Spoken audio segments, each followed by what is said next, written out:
Hay golpes que te cambian para siempre, y hay otros que simplemente te destrozan desde adentro hacia afuera, hasta que ya no reconoces ni tu propia respiración. Esto que te voy a contar no es solo una historia. Es la cicatriz más profunda que llevo grabada en el alma, y cada vez que llueve, cada maldita vez que escucho esas gotas golpeando contra el vidrio, mi cuerpo se congela como si tuviera 32 años otra vez, parado bajo esa lluvia torrencial, con las llaves de mi propia casa en las manos temblorosas, viendo como las únicas personas que amaba en este mundo me cerraban la puerta en la cara. Yo tenía 32 años cuando pasó. 32 años creyendo que había encontrado mi lugar en el mundo, que tenía una familia que me amaba incondicionalmente, una casa donde siempre sería bienvenido, una mesa donde siempre habría un plato para mí. Era contador, trabajaba en una empresa mediana en el centro de la ciudad, nada extraordinario, pero me gustaba la rutina, la tranquilidad de los números que siempre cuadraban, que siempre tenían sentido a diferencia de las personas. Vivía solo en un departamento pequeño pero acogedor, con plantas que cuidaba religiosamente cada domingo por la mañana, mientras escuchaba música clásica y el café se enfriaba en la mesa porque me perdía contemplando cómo la luz del sol se filtraba entre las hojas de mi Ficus benjamina. Los fines de semana eran sagrados para mí. Sagrados porque significaban ir a casa de mis padres, esa casa de 2 plantas con el jardín delantero lleno de rosas que mi madre cuidaba como si fueran sus propios hijos, con el porche de madera donde mi padre se sentaba cada tarde a leer el periódico con sus anteojos de lectura colgando del cuello. Era una casa que olía a canela y vainilla, donde el ruido de la televisión se mezclaba con las risas, donde mi madre siempre tenía preparado mi plato favorito sin que yo se lo pidiera, donde mi hermana menor llegaba con sus hijos y de repente todo se llenaba de vida, de gritos infantiles, de esa hermosa locura que solo una familia puede crear. Yo era el hijo mayor, el que siempre había sido responsable, el que nunca había dado problemas, el que trabajaba duro y visitaba a sus padres religiosamente cada domingo después de misa. Mi hermana Patricia siempre bromeaba diciendo que yo era el hijo perfecto, el que nunca había roto un plato en casa, el que nunca había llegado tarde, el que nunca había hecho llorar a mamá. Y quizás tenía razón, pero yo no lo veía como perfección, sino como amor genuino hacia las personas que me habían dado todo sin pedir nada a cambio. Esa noche de octubre, recuerdo que había terminado de trabajar más tarde de lo usual porque teníamos que cerrar el balance mensual y había una discrepancia que me estaba volviendo loco. Ya sabes cómo soy con los números, no puedo irme a casa sabiendo que algo no cuadra. Cuando finalmente encontré el error, ya eran casi las 9 de la noche y afuera había empezado a lloviznar. Tomé el autobús como siempre, con mi maletín negro de cuero que mi padre me había regalado cuando conseguí mi primer trabajo, sintiendo ese cansancio pesado en los hombros que te deja un día largo pero productivo. Mientras el autobús avanzaba por las calles mojadas, yo miraba por la ventana empañada y pensaba en Patricia, que había estado algo extraña últimamente. La semana anterior había ido a casa de mis padres como siempre, pero ella apenas me había dirigido la palabra. Cuando le pregunté si todo estaba bien, me dijo que sí con una sonrisa forzada que no llegaba a sus ojos. Mis padres también parecían tensos, como si hubiera algo flotando en el aire que yo no podía ver pero que todos los demás sí percibían. Llegué a mi departamento con la ropa un poco húmeda y lo primero que hice fue darme una ducha caliente que me relajara los músculos. El agua caliente corriendo por mi cuerpo siempre me tranquilizaba, era como si se llevara no solo la suciedad del día sino también las preocupaciones. Me puse mi pijama más cómodo, esa de algodón azul que mi madre me había comprado el año anterior para mi cumpleaños, y me preparé una cena sencilla, pasta con salsa de tomate y un poco de queso parmesano. Comí viendo las noticias, como siempre, tratando de no pensar demasiado en la sensación extraña que había tenido en casa de mis padres.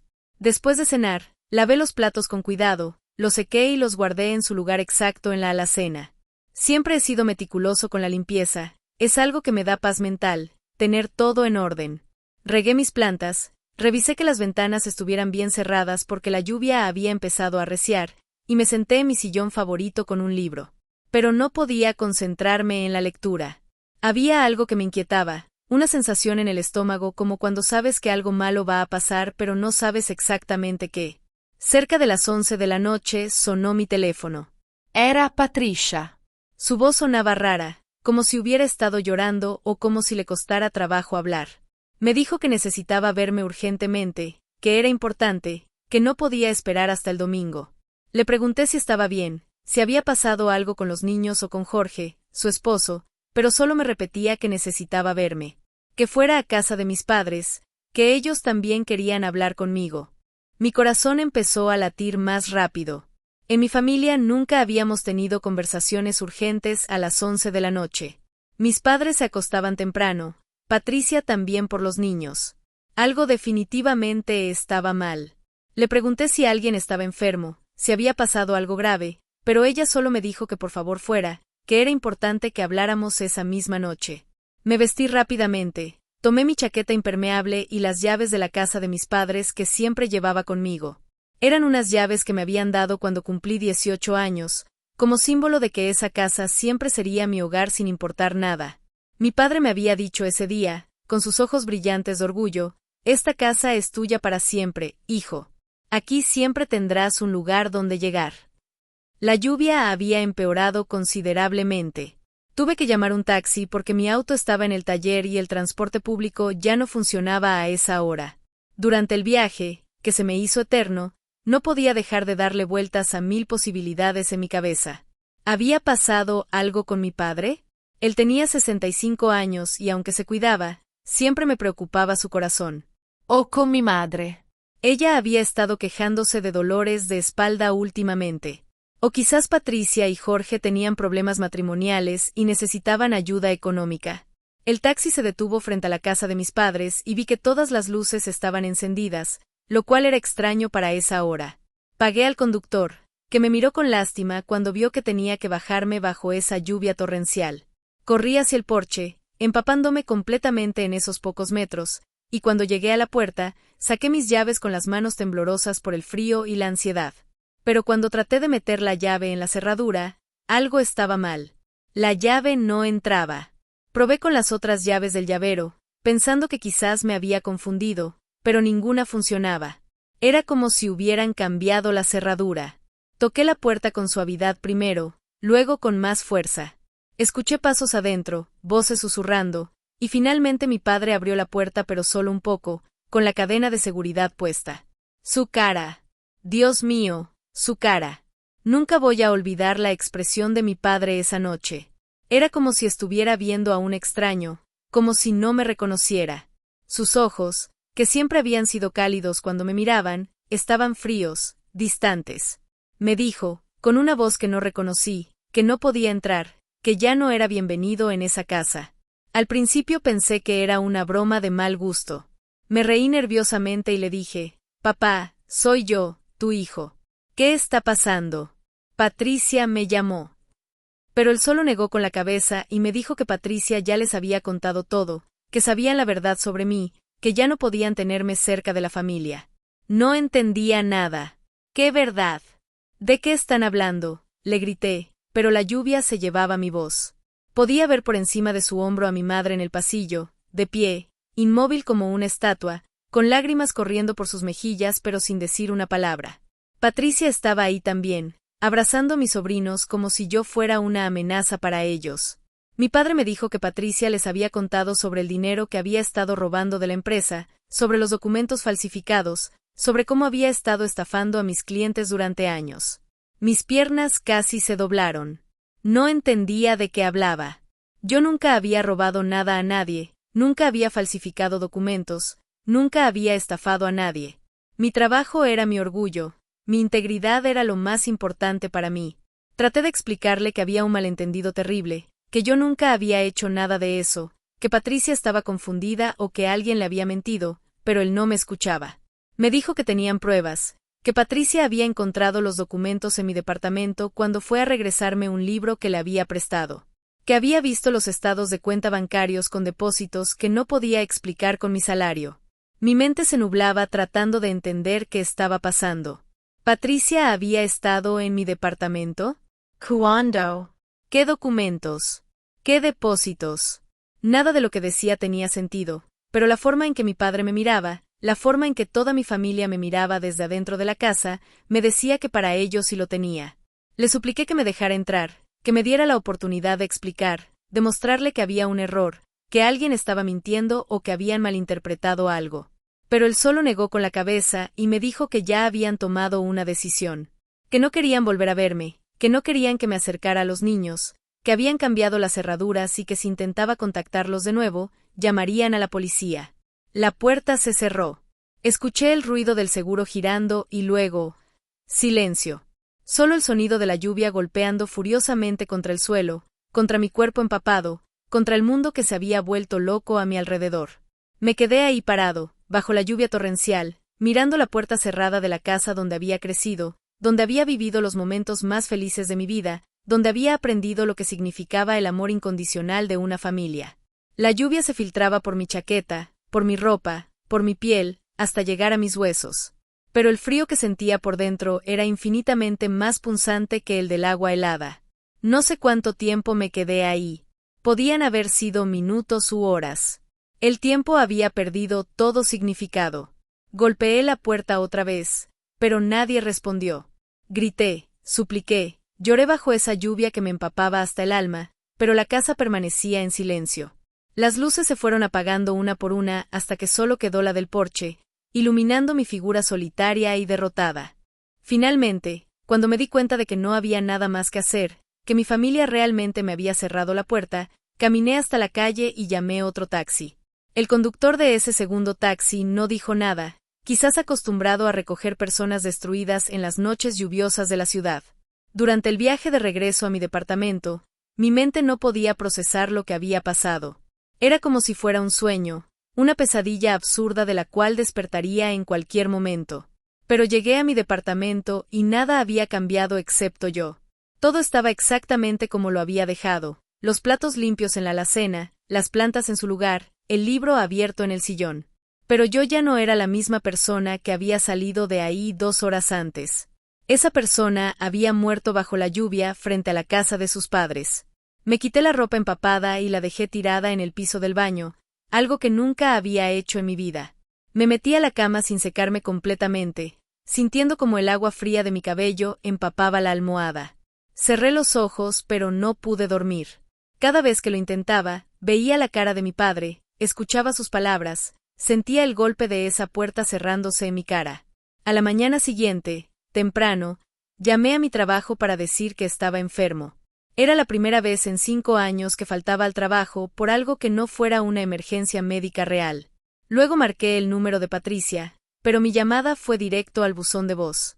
Intenté con mis padres, mismo resultado. Era como si hubiera sido borrado de sus vidas de un día para otro. Pasé los siguientes días como un zombi, tratando de entender qué había pasado, revisando cada documento de mi departamento, cada estado de cuenta, cada papel relacionado con mi trabajo. No encontré nada extraño, nada que pudiera justificar las acusaciones que Patricia había hecho contra mí. Todo estaba en orden, como siempre había estado. Fui a mi trabajo el lunes siguiente, pero algo había cambiado también ahí. Mi jefe me citó a su oficina y me dijo que habían recibido una llamada anónima denunciando irregularidades en mi trabajo, que iban a tener que hacer una auditoría completa de todos mis casos. Su mirada había cambiado también. Ya no era la mirada de confianza que había tenido durante los últimos 5 años. La auditoría duró 2 semanas. 2 semanas en las que fui tratado como un criminal en el lugar donde había sido respetado y valorado. Al final, no encontraron nada porque no había nada que encontrar. Pero el daño ya estaba hecho. Mi reputación estaba manchada, mis compañeros me miraban con desconfianza, mi jefe me trataba con frialdad profesional.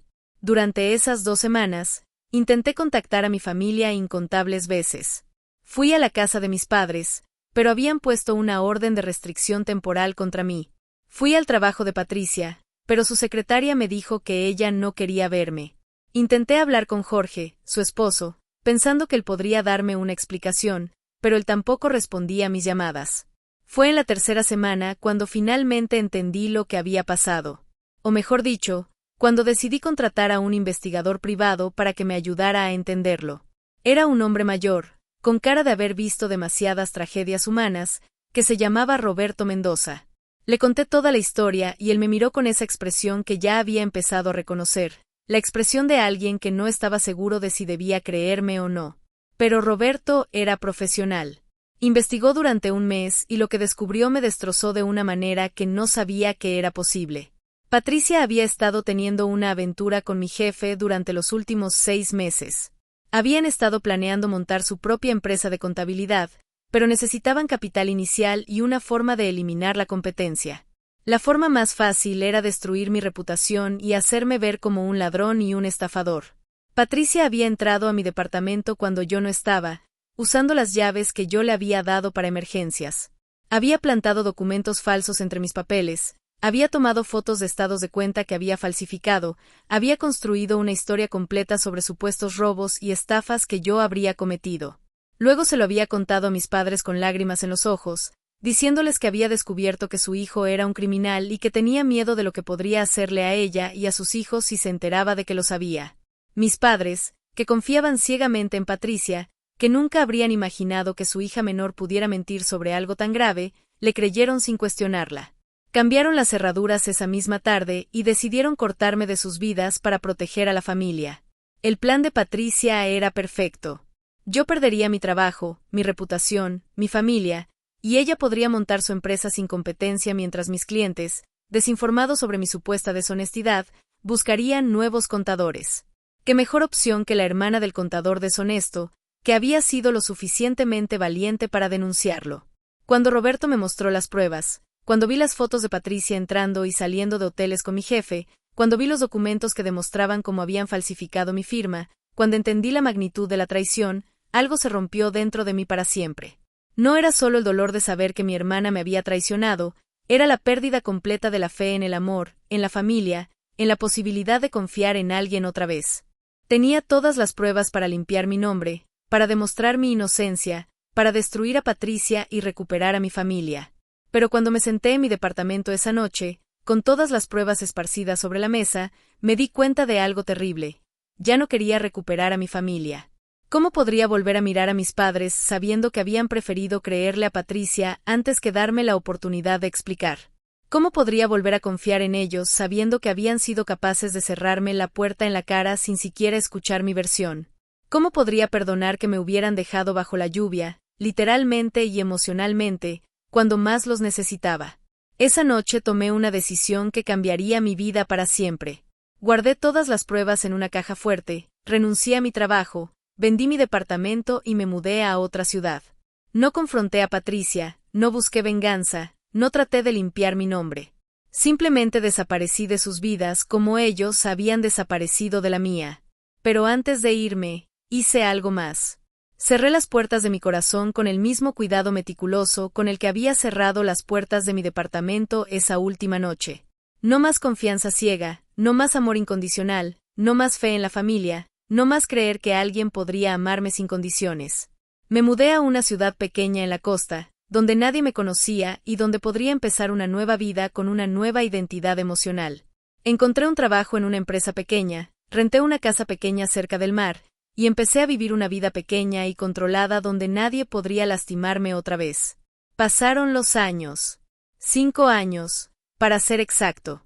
5 años en los que construí una vida meticulosamente aislada. Trabajaba, volvía a casa, cocinaba, leía, dormía. Los fines de semana caminaba por la playa, contemplaba el océano, y trataba de no pensar en domingos familiares que ya no existían. No hice amigos, no tuve relaciones románticas, no confié en nadie lo suficiente como para dejarlos entrar en mi vida. Mi casa se convirtió en una fortaleza. Tenía 3 cerraduras en la puerta principal, cámaras de seguridad y un sistema de alarma. Pero las verdaderas cerraduras no estaban en la puerta, estaban en mi corazón. Había aprendido a vivir sin necesitar a nadie, sin esperar nada de nadie, sin confiar en nadie. Durante esos 5 años, de vez en cuando recibía llamadas de números que no reconocía pero que intuía que podrían ser de mi familia. Nunca las contesté. También recibía algunas cartas que llegaban a mi antiguo domicilio y que el servicio de correos reenviaba. Nunca las abrí. Lo que fuera que quisieran decirme ya era demasiado tarde. Creí que había encontrado la paz en esa vida aislada. Creí que había aprendido a ser feliz sin necesitar el amor de otros. Me mentí a mí mismo durante 5 años diciéndome que estaba bien, que era más fuerte sin ellos, que había sido una bendición descubrir su verdadera naturaleza antes de seguir siendo un ingenuo. Pero hace 6 meses, algo cambió todo otra vez. Estaba en el supermercado un sábado por la mañana, haciendo mis compras de la semana como siempre, cuando escuché una voz familiar en el pasillo de cereales. Era la voz de mi madre. Reconocería esa voz entre 1 millón. Me quedé paralizado, escondido detrás de una exhibición de latas, escuchando cómo hablaba con alguien por teléfono. Estaba hablando sobre Patricia. Estaba diciendo que Patricia había confesado todo, que había admitido haber mentido sobre mí, que se había divorciado y que toda la familia estaba destruida por la culpa de lo que me habían hecho. Mi madre lloraba mientras hablaba, diciendo que no sabían cómo encontrarme, que habían estado buscándome durante años, que mi padre estaba enfermo de culpa y arrepentimiento. Me quedé ahí, escondido como un cobarde, escuchando cómo mi madre se desahogaba con alguien sobre el hijo que habían perdido por creer en las mentiras de su hija menor. Cuando terminó la llamada y se alejó, me quedé temblando entre las latas de tomate, sintiendo como todo el dolor que había enterrado durante 5 años volvía a la superficie como una herida que nunca había cicatrizado realmente. Esa noche no pude dormir. Por primera vez en 5 años, volví a sentir esa lluvia torrencial golpeando contra mi piel, volví a ver la cara de mi padre cerrándome la puerta, volví a experimentar esa sensación de abandono total. Pero ahora tenía nueva información. Ahora sabía que ellos también habían sufrido, que también habían pagado un precio por su error, que también habían estado viviendo con el arrepentimiento. Al día siguiente, por primera vez en 5 años, marqué el número de la casa de mis padres. Sonó varias veces antes de que mi madre contestara. Cuando escuchó mi voz, se puso a llorar de una manera que me partió el corazón. Entre sollozos me decía perdón, perdón, perdón una y otra vez, como si fuera la única palabra que recordara. Hablamos por 2 horas. Ella me contó cómo Patricia había confesado todo cuando se enteró de que Jorge la había dejado porque había descubierto la aventura. Cómo había admitido que había inventado toda la historia sobre mí para destruir mi carrera y quedarse con mis clientes. Como mis padres habían vivido 5 años con la culpa de haber dudado de su propio hijo, de haber cerrado la puerta al hijo que nunca les había dado motivos para desconfiar. Mi padre había enfermado de depresión después de la confesión de Patricia. Había perdido peso, había dejado de leer el periódico en el porche, ya no cuidaba las rosas del jardín. Mi madre me dijo que muchas noches lo escuchaba llorar en silencio, repitiendo mi nombre y pidiendo perdón al aire. Patricia había perdido todo. Su empresa había fracasado, se había divorciado, había perdido la custodia de sus hijos porque Jorge había demostrado que era una mentirosa y manipuladora. Ahora vivía sola en un departamento pequeño, trabajando en empleos temporales y cargando con la culpa de haber destruido a su familia por ambición y celos. Mi madre me suplicó que volviera a casa, que les diera una oportunidad de remediar el daño que habían hecho, que me dejara ser su hijo otra vez. Me dijo que mi cuarto seguía exactamente igual que como lo había dejado cuando me fui de casa a los 25 años, que mi padre había conservado todas mis cosas como si fuera un altar a la culpa. Pero yo no podía. Después de 5 años viviendo con las puertas cerradas, después de 5 años sin confiar en nadie, después de 5 años construyendo una vida donde nadie podía lastimarme, no podía simplemente regresar como si nada hubiera pasado. El daño era demasiado profundo, la cicatriz demasiado grande, el miedo demasiado real. Les dije que necesitaba tiempo para pensarlo, que 5 años no se borran con una conversación, por larga y emotiva que sea, que había aprendido a vivir sin ellos y que no estaba seguro de querer volver a arriesgar mi corazón otra vez. Colgué el teléfono esa noche sintiendo más confundido que nunca. Durante 5 años había sabido exactamente quién era, el hijo abandonado, el hermano traicionado, el hombre que había aprendido a vivir solo. Ahora de repente tenía que replanteármelo todo. ¿Quién era si no era la víctima? ¿Qué significaba que mis padres hubieran sufrido tanto como yo? ¿Era posible perdonar? ¿Era posible confiar otra vez? Han pasado 6 meses desde esa llamada. Mi madre me llama cada domingo, exactamente a la misma hora que yo solía llegar a su casa para el almuerzo familiar. Me cuenta cómo está mi padre, cómo van las rosas del jardín, qué ha cocinado esa semana. Yo la escucho, a veces participo en la conversación, pero siempre mantengo una distancia emocional cuidadosa. Mi padre aún no se atreve a hablar conmigo directamente. Mi madre me dice que se sienta al lado del teléfono cuando ella me llama, escuchando mi voz, pero sin ser capaz de tomar el auricular. La culpa lo ha consumido de una manera que me duele verlo así, pero que también me da una satisfacción terrible que me avergüenza admitir. Patricia me escribió una carta hace 3 meses. Una carta larga, llena de disculpas, explicaciones y súplicas de perdón. La leí una vez y la guardé en el mismo cajón donde tengo las pruebas de su traición. No he decidido si algún día voy a responderla o si simplemente voy a dejar que se pudra ahí junto con los restos de la confianza que una vez tuve en ella. He estado yendo a terapia. Algo que nunca pensé que necesitaría, pero que me ha ayudado a entender que el daño que me hicieron va más allá de la traición de Patricia o del abandono de mis padres. El daño real fue a mi capacidad de confiar, de amar, de creer que alguien podría quererme sin condiciones. Mi terapeuta me dice que mantener las puertas cerradas para siempre no es protección, es prisión. Que vivir sin confiar en nadie no es fortaleza, es miedo disfrazado de independencia. Que el verdadero poder está en decidir conscientemente en quién confiar, no en no confiar en nadie. Pero es fácil decirlo y difícil hacerlo. Cuando has estado 5 años durmiendo con todas las puertas cerradas, cuando has aprendido a vivir sin necesitar a nadie, cuando has construido una vida donde nadie puede lastimarte, abrir aunque sea una rendija parece imposible. La semana pasada tomé una decisión. Decidí ir a visitar a mis padres. No para quedarme, no para perdonar automáticamente, sino para ver si todavía podía sentir algo por ellos que no fuera resentimiento. Para ver si la distancia y el tiempo habían curado algo o si había perdido para siempre la capacidad de amarlos. El viaje en autobús de regreso a mi ciudad natal fue como viajar en el tiempo. Cada kilómetro me acercaba no solo a mis padres, sino a la persona que yo era antes de esa noche bajo la lluvia. Me sentía como si estuviera desnudando capas de protección que había construido cuidadosamente durante años. Cuando llegué a la estación de autobuses, vi a mi padre esperándome. Había envejecido 20 años en 5. Su cabello estaba completamente gris, había perdido peso. Sus hombros estaban caídos como si cargaran el peso del mundo. Cuando me vio, empezó a llorar ahí mismo, en medio de la estación, sin importarle quién lo viera. No corrimos uno hacia el otro como en las películas. Caminamos lentamente, midiendo cada paso, hasta que estuvimos frente a frente.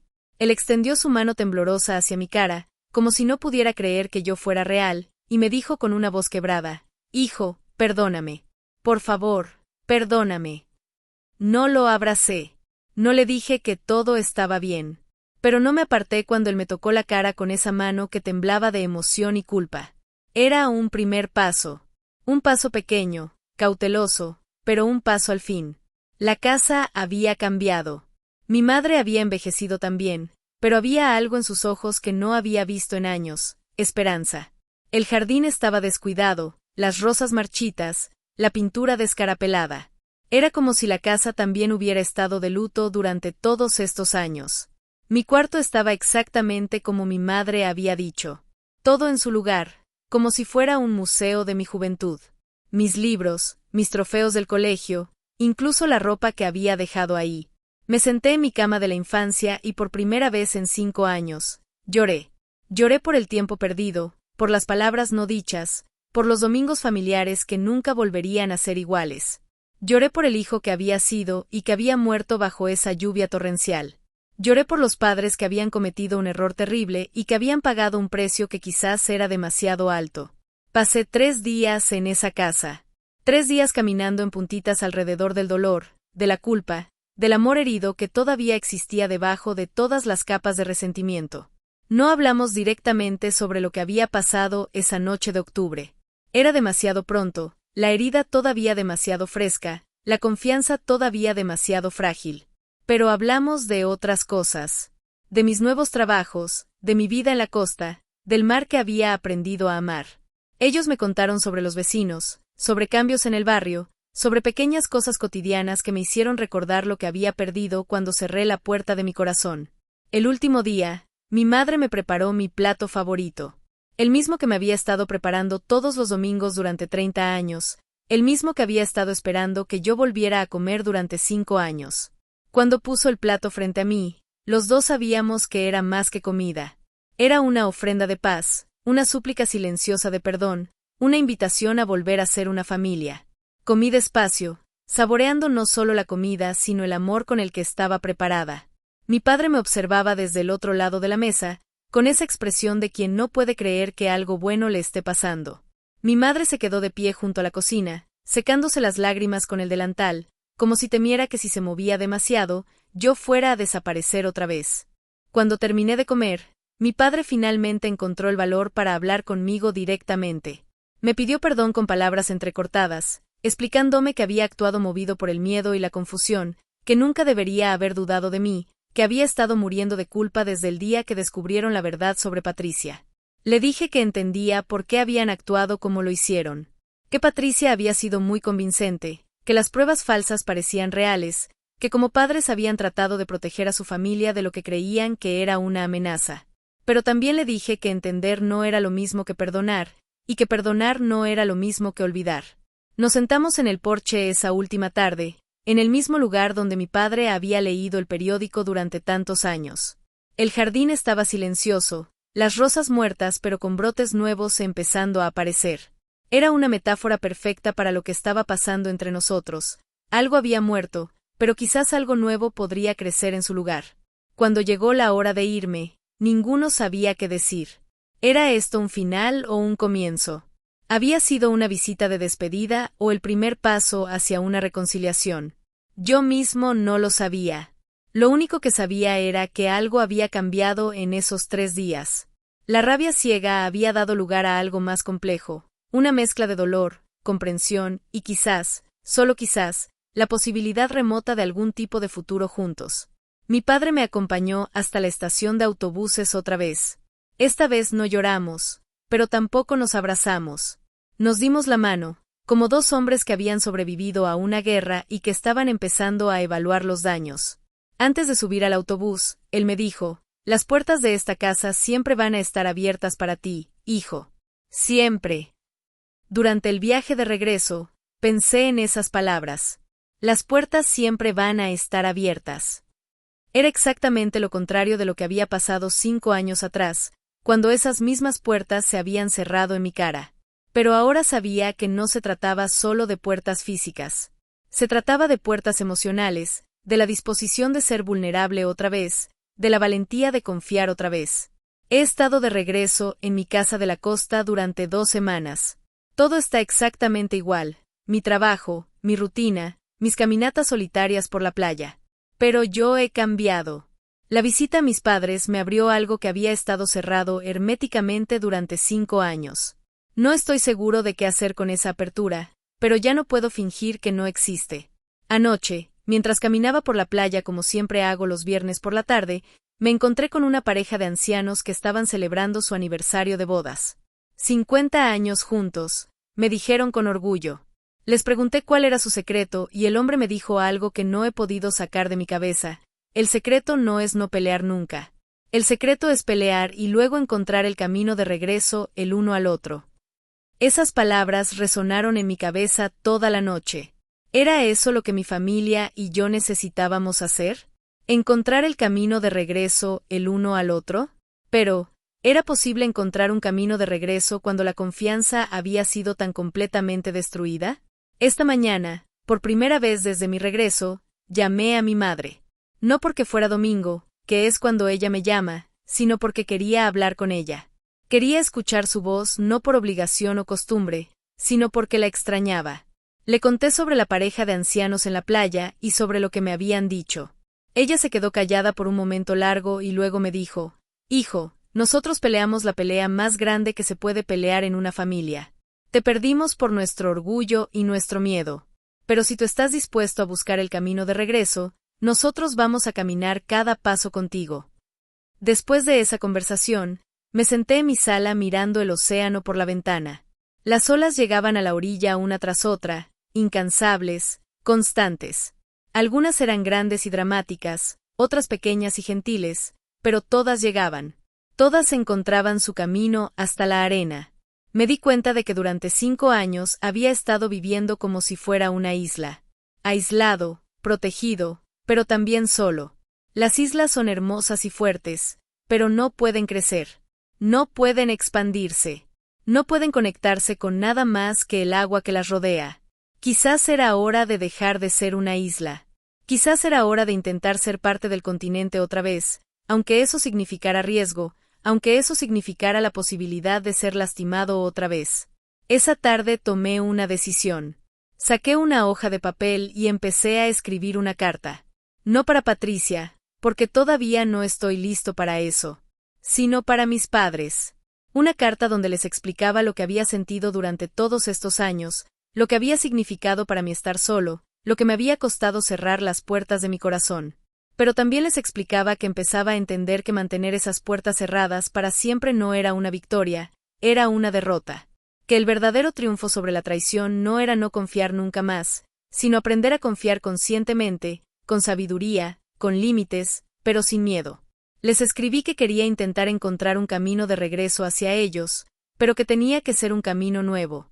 No podíamos volver a ser la familia que éramos antes porque esa familia había incluido una traición que casi nos destruye a todos.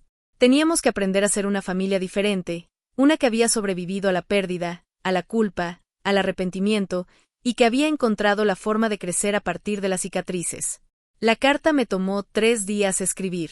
La reescribí 5 veces hasta que las palabras expresaran exactamente lo que sentía. Cuando finalmente la puse en el sobre y caminé hasta el correo para enviarla, me di cuenta de que era la primera vez en 5 años que hacía algo que requería verdadera valentía emocional. Hace una semana que envié la carta.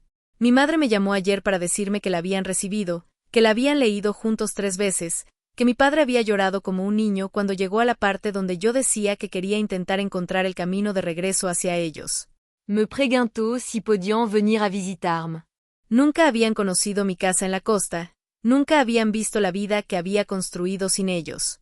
La idea me da terror y esperanza a la vez. Terror porque sería abrir las puertas más protegidas de mi mundo privado. Esperanza porque sería el primer paso real hacia una reconciliación. Las di ya casi. Que vengan el próximo mes, cuando tenga tiempo libre en el trabajo y pueda dedicarles toda mi atención. Que se queden en mi casa, que conozcan mi nueva vida, que vean quién soy ahora después de 5 años de crecimiento y dolor. No sé qué va a pasar cuando estén aquí. No sé si vamos a poder construir algo nuevo sobre los escombros de lo que teníamos antes. No sé si voy a ser capaz de abrir completamente las puertas de mi corazón otra vez. Pero sé que estoy dispuesto a intentarlo. Porque he aprendido algo en estos últimos meses. Vivir con las puertas cerradas te protege del dolor, pero también te protege del amor. Y una vida sin la posibilidad de amor no es realmente una vida, es solo una forma elaborada de sobrevivir. Anoche, por primera vez en 5 años, dejé la puerta principal de mi casa sin cerrar con todas las cerraduras.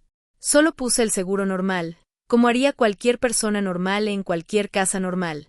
Era un gesto pequeño, simbólico, pero significativo para mí.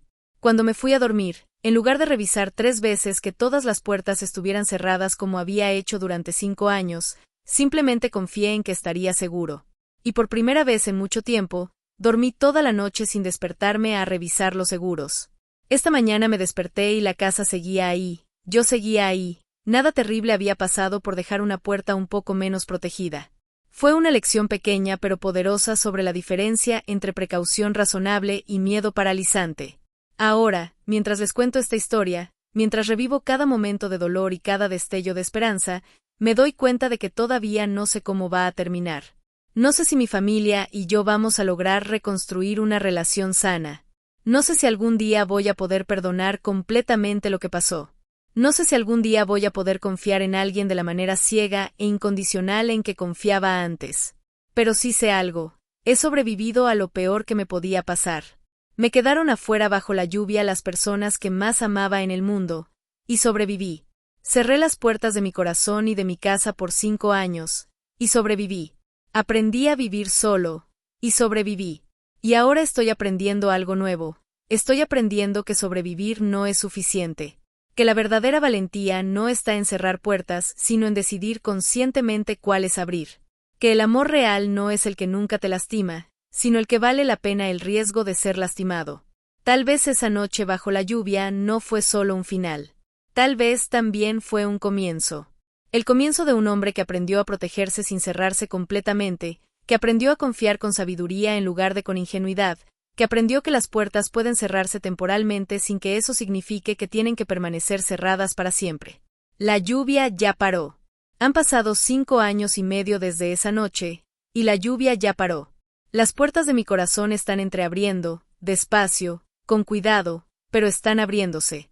Y por primera vez en mucho tiempo, creo que eso está bien. Porque al final del día, todos necesitamos un lugar donde llegar. Todos necesitamos puertas que se abran para nosotros, brazos que nos reciban, voces que nos digan que estamos en casa. Y quizás, solo quizás, todos merecemos una segunda oportunidad de encontrar ese lugar, incluso después de haber estado parados bajo la lluvia por tanto tiempo. Incluso después de haber cerrado nuestras propias puertas por tanto miedo. Incluso después de haber olvidado cómo se siente estar en casa. Sabes, después de contarte toda esta historia, después de revivir cada momento de dolor y cada destello de esperanza que he vivido en estos últimos años, me he dado cuenta de algo que no había visto antes. Algo que solo se hace visible cuando pones todas las piezas del rompecabezas sobre la mesa y las observas desde la distancia que da el tiempo. Han pasado 3 semanas desde que grabé esta historia para ti, 3 semanas en las que mis padres vinieron a visitarme como habíamos planeado, 3 semanas que cambiaron todo lo que creía saber sobre el perdón, sobre la familia, sobre la posibilidad de sanar heridas que parecían demasiado profundas para cicatrizar. Cuando mis padres llegaron a mi casa en la costa, cuando bajaron de ese taxi amarillo con sus maletas pequeñas y sus caras nerviosas, me di cuenta de que durante 5 años y medio había estado imaginando este momento de 1000 maneras diferentes. Había visualizado confrontaciones dramáticas, llantos catárticos, conversaciones donde finalmente diríamos todo lo que habíamos callado. Pero la realidad fue completamente diferente, y mucho más hermosa de lo que había imaginado. No hubo gritos ni reproches. No hubo ese momento de película donde todos caemos abrazados llorando y mágicamente todo se arregla. En lugar de eso, hubo algo mucho más real y mucho más poderoso. Hubo presencia. Simple, pura, honesta presencia. Mi madre se quedó parada en la entrada de mi casa durante 5 minutos, mirando cada detalle como si fuera un museo de la vida que yo había construido sin ellos. Tocó con reverencia los muebles que había elegido, las plantas que había cuidado, los libros que había leído en soledad. Mi padre caminó hasta la ventana que da al mar y se quedó ahí en silencio, contemplando el horizonte como si estuviera viendo mi alma extendida hasta el infinito. Durante los primeros 2 días, caminamos en puntitas alrededor de nosotros mismos. Hablábamos de cosas seguras, el clima, la comida, lo hermoso que era el paisaje costero. Pero debajo de esas conversaciones superficiales, todos podíamos sentir la presencia gigante de todo lo que no habíamos dicho, de todo lo que necesitaba ser sanado. Fue en la segunda noche cuando todo cambió. Estábamos cenando en mi pequeño comedor, comiendo pescado fresco que habíamos comprado en el mercado del puerto esa tarde, cuando mi padre, de la nada, puso su tenedor sobre la mesa y me miró directamente a los ojos por primera vez desde su llegada. Me dijo, con una voz que temblaba pero que tenía una determinación férrea: «Hijo, necesito que sepas que no pasa un solo día sin que me arrepienta de haber cerrado esa puerta. No pasa una sola noche sin que me despierte recordando tu cara bajo la lluvia. He cargado con esa imagen durante más de 5 años, y va a acompañarme hasta el día que me muera». Las palabras salieron de él como si hubiera estado ensayándolas durante años, como si hubiera estado esperando el momento correcto para liberarlas. Mi madre bajó la cabeza y empezó a llorar en silencio, esas lágrimas que caen cuando sabes que algo importante está pasando y no quieres interrumpirlo con sonidos. Yo no supe qué responder inmediatamente. Durante todos estos años, había imaginado ese momento 1000 veces, había ensayado en mi mente las palabras perfectas que le diría cuando finalmente tuviéramos esa conversación. Pero cuando llegó el momento real, todas esas palabras preparadas se desvanecieron y lo único que pude hacer fue sentir. Sentir el peso de su culpa, que reconocí porque era igual al peso de mi propio resentimiento. Sentir el amor que seguía ahí, enterrado bajo capas de dolor pero vivo, palpitante, esperando. Sentir la posibilidad real, tangible, de que algo nuevo pudiera nacer de las cenizas de lo que habíamos perdido. Le dije que yo también me arrepentía. No de haber cerrado las puertas de mi corazón, porque eso me había salvado en ese momento, sino de haberlas mantenido cerradas tanto tiempo por orgullo. Le dije que durante 5 años había estado castigándolos, pero que también me había estado castigando a mí mismo. Que había confundido protección con prisión, precaución con aislamiento. Esa noche hablamos hasta las 4 de la madrugada. Hablamos sobre Patricia, sobre su traición, sobre cómo una persona puede estar tan ciega por la ambición que es capaz de destruir a su propia familia. Hablamos sobre el miedo que mis padres habían sentido cuando creyeron que su hijo era un criminal, sobre la devastación que experimentaron cuando descubrieron que habían estado equivocados. Mi madre me contó detalles que no sabía, detalles que me partieron el corazón de maneras que no esperaba. Me contó cómo mi padre había ido a mi antigua oficina un mes después de echarme de la casa, buscando alguna prueba de que Patricia había mentido. Cómo había hablado con mis compañeros de trabajo, tratando de encontrar a alguien que pudiera decirle que yo era inocente. Pero para entonces yo ya había renunciado y desaparecido, y nadie sabía dónde encontrarme. Me contó cómo mi padre había contratado a un investigador privado 6 meses después, gastando los ahorros de su jubilación para tratar de encontrarme. Como el investigador había seguido pistas falsas durante meses sin encontrar nada, porque yo me había cambiado el nombre cuando me mudé a la costa. Pero lo que más me impactó fue cuando me contó sobre la depresión de mi padre después de que Patricia confesó. Cómo había perdido la capacidad de disfrutar cualquier cosa, cómo había dejado de comer sus comidas favoritas, cómo se había vuelto un fantasma de sí mismo. Mi madre me describió noches en las que lo encontraba parado frente a mi cuarto vacío, susurrando disculpas al aire. Entendí esa noche que durante 5 años, mientras yo había estado sanando en mi aislamiento elegido, ellos habían estado muriendo en su culpa inescapable. Que mi castigo hacia ellos había sido mucho más efectivo de lo que yo había imaginado, y mucho más cruel de lo que había pretendido. Al amanecer del tercer día, cuando salimos a caminar por la playa como habíamos hecho los 2 días anteriores, algo había cambiado entre nosotros. No era que todo estuviera perdonado o resuelto, pero había una nueva comprensión, una nueva compasión mutua que no había existido antes. Mi padre me pidió permiso para tomar mi mano mientras caminábamos. Era un gesto simple, pero cargado de significado. Durante 5 años no habíamos tenido ningún contacto físico. Durante 5 años había sido como si fuéramos extraños que habían compartido una vida anterior. Cuando puse mi mano en la suya, las dos estaban temblando. Caminamos 1 hora en silencio, padre e hijo redescubriéndose a través del contacto más básico, más primitivo. Mi madre caminaba un poco atrás, dándonos espacio pero acompañándonos con su presencia. Cuando llegamos al final de la playa, donde las rocas marcan el límite de mi territorio diario, mi padre me preguntó si podía abrazarme. Fue el abrazo más cuidadoso de nuestras vidas. Un abrazo que reconocía el daño que nos habíamos hecho mutuamente, que respetaba la fragilidad de lo que estábamos reconstruyendo, pero que también celebraba la posibilidad milagrosa de estar juntos otra vez. Nos quedamos así durante minutos que se sintieron como horas, llorando en silencio sobre el hombro del otro, liberando años de dolor acumulado. Cuando finalmente nos separamos, mi madre se acercó y formamos un círculo de 3, abrazándonos como la familia rota que éramos, pero también como la familia que podríamos volver a ser con tiempo, paciencia y trabajo. El último día de su visita, mi madre me pidió si podía cocinar para mí una vez más. Quería preparar mi plato favorito, el mismo que había cocinado para mí durante 30 años, el mismo que había estado esperando poder cocinar para mí durante 5 años de ausencia. Mientras ella cocinaba, mi padre y yo nos sentamos en mi pequeño porche, mirando el océano que había sido mi compañía durante todos estos años de soledad. Me dijo algo que no voy a olvidar nunca: hijo, este lugar es hermoso. Entiendo por qué elegiste construir tu nueva vida aquí. Pero espero que sepas que siempre vas a tener 2 hogares, este que construiste con tu fuerza, y el que nosotros vamos a reconstruir con nuestro amor. Cuando llegó la hora de que se fueran, ninguno quería ser el primero en mencionar la despedida. Habíamos pasado 4 días redescubriéndonos, 4 días sanando heridas que habían estado abiertas durante 5 años, 4 días construyendo los cimientos de lo que podría ser una nueva relación. En el aeropuerto, antes de que pasaran por seguridad, mi madre me entregó una caja pequeña envuelta en papel azul. Adentro estaban las llaves originales de la casa de mi infancia, las mismas llaves que no habían funcionado esa noche bajo la lluvia porque habían cambiado las cerraduras. Me dijo que habían vuelto a cambiar las cerraduras la semana anterior, específicamente para que estas llaves funcionaran otra vez. Que la puerta de esa casa estaría abierta para mí cuando estuviera listo para volver, pero que entendían si nunca estaba listo, si había construido algo mejor aquí en la costa. Han pasado 3 semanas desde su visita, y esas llaves están en mi mesa de noche, al lado de mi cama.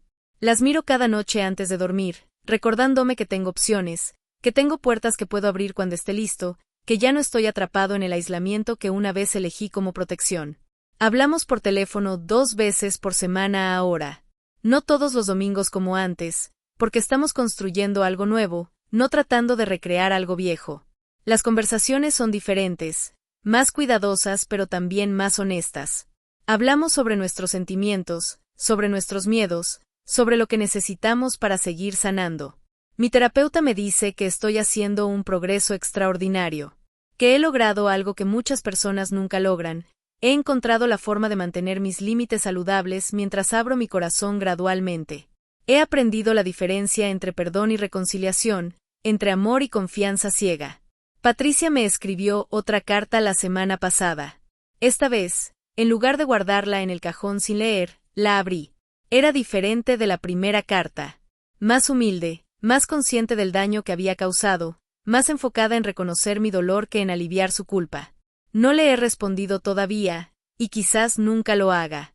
Pero por primera vez, leer sus palabras no me llenó de rabia sino de una tristeza profunda por la hermana que perdí, por la relación que nunca podremos recuperar completamente, por el daño que nos hicimos mutuamente. He estado pensando mucho sobre el concepto de justicia. Durante 5 años, creí que la justicia era que ellos sufrieran como yo había sufrido, que cargaran con la culpa como yo había cargado con el abandono. Y en cierto sentido, eso pasó. Pero he aprendido que esa clase de justicia no sana a nadie. Solo multiplica el dolor. La verdadera justicia, estoy empezando a entender, no es que todos sufran por igual. La verdadera justicia es que todos tengan la oportunidad de sanar, de crecer, de convertirse en versiones mejores de sí mismos a partir del dolor que han experimentado.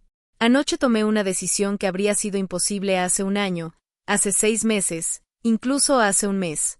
Decidí que voy a volver a visitar a mis padres en Navidad. No para quedarme permanentemente, no para pretender que somos la misma familia que éramos antes, sino para celebrar la familia nueva que estamos construyendo sobre los cimientos de la que perdimos. Va a ser extraño estar en esa casa en Navidad después de tantos años. Va a ser doloroso ver los espacios vacíos donde solían estar las tradiciones familiares que incluían a Patricia. Va a ser difícil navegar las emociones complejas de estar en un lugar que una vez fue completamente seguro, luego se volvió completamente peligroso, y ahora está en algún lugar intermedio. Pero también va a ser hermoso. Va a ser hermoso ver a mis padres decorar el árbol con la alegría cautelosa de quienes han recuperado algo que creían perdido para siempre. Va a ser hermoso sentarme en esa mesa de comedor donde compartimos tantas comidas familiares, sabiendo que aunque las cosas son diferentes, el amor sigue ahí. Estoy aprendiendo que la sanación no es una línea recta. No es un proceso donde cada día te sientes un poco mejor hasta que un día te despiertas completamente curado. Es más como las olas del océano que veo desde mi ventana, a veces altas y poderosas, a veces suaves y gentiles, pero siempre en movimiento, siempre llegando a la orilla. Hay días en los que me despierto sintiéndome completamente sanado, completamente en paz con lo que pasó y completamente esperanzado sobre el futuro. Y hay otros días en los que el dolor vuelve como una marea alta, inundando todo lo que creía que había superado. Pero he aprendido a no pelear contra esas mareas emocionales. He aprendido a dejarlas venir y irse, a encontrar mi equilibrio en el movimiento constante en lugar de buscar la estabilidad en la resistencia. Lo que más me sorprende de todo este proceso es darme cuenta de que la versión de mí mismo que existía antes de esa noche bajo la lluvia ya no existe, y está bien. No puedo volver a ser el hijo ingenuo que confiaba ciegamente, que nunca cuestionaba, que daba por sentado que el amor familiar era inquebrantable. Pero tampoco quiero seguir siendo el hombre completamente cerrado que fui durante 5 años, el que había convertido la autoprotección en una forma de arte, el que había confundido la invulnerabilidad con la fortaleza. Estoy aprendiendo a ser algo nuevo, un hombre que puede amar con sabiduría, que puede confiar con discernimiento, que puede abrir su corazón sin perder su capacidad de protegerse cuando es necesario. Esta nueva versión de mí mismo todavía está en construcción. Algunos días me siento como un adolescente emocional, aprendiendo por primera vez cómo navegar relaciones complejas. Otros días me siento como un anciano sabio que ha visto demasiado dolor como para ser ingenuo, pero que ha elegido mantener su corazón abierto de todas formas. Si alguien que está pasando por algo similar a lo que yo pasé está escuchando esta historia, quiero que sepas algo: no hay una forma correcta de sanar. No hay un cronograma que debas seguir, no hay pasos obligatorios que debas tomar. Algunos encontrarán su sanación en el perdón completo. Otros la encontrarán en el distanciamiento permanente. Algunos reconstruirán sus relaciones familiares, otros construirán familias elegidas completamente nuevas. Todos estos caminos son válidos. Lo único que puedo decirte con certeza es esto: mereces sanar. Mereces encontrar paz. Mereces amor, ya sea el amor reparado de tu familia original o el amor nuevo que construyas con las personas que elijas. Y mereces tomar todo el tiempo que necesites para llegar ahí. La lluvia de esa noche de octubre terminó hace mucho tiempo. Pero las lecciones que aprendí bajo esa lluvia, las fortalezas que desarrollé en la soledad que siguió, y la sabiduría que estoy ganando en este proceso de reconexión, esas van a acompañarme para siempre. No como cicatrices que me limiten, sino como marcas de supervivencia que me recuerden de que estoy hecho, que he superado, y que soy capaz de construir incluso cuando todo parece perdido. Al final, creo que esa noche bajo la lluvia no fue solo el final de una historia. Fue el comienzo de una nueva. Una historia sobre un hombre que aprendió que las puertas pueden cerrarse sin que eso signifique que tienen que permanecer cerradas para siempre. Una historia que todavía se está escribiendo, un día a la vez, una conversación a la vez, una decisión valiente a la vez. Una historia que espero que termine no con todas las heridas completamente curadas, porque eso sería imposible, sino con un corazón que ha aprendido a llevar sus cicatrices con gracia y a seguir latiendo a pesar de todo lo que ha sobrevivido. Esa es mi historia. Esa es nuestra historia. Y todavía no ha terminado.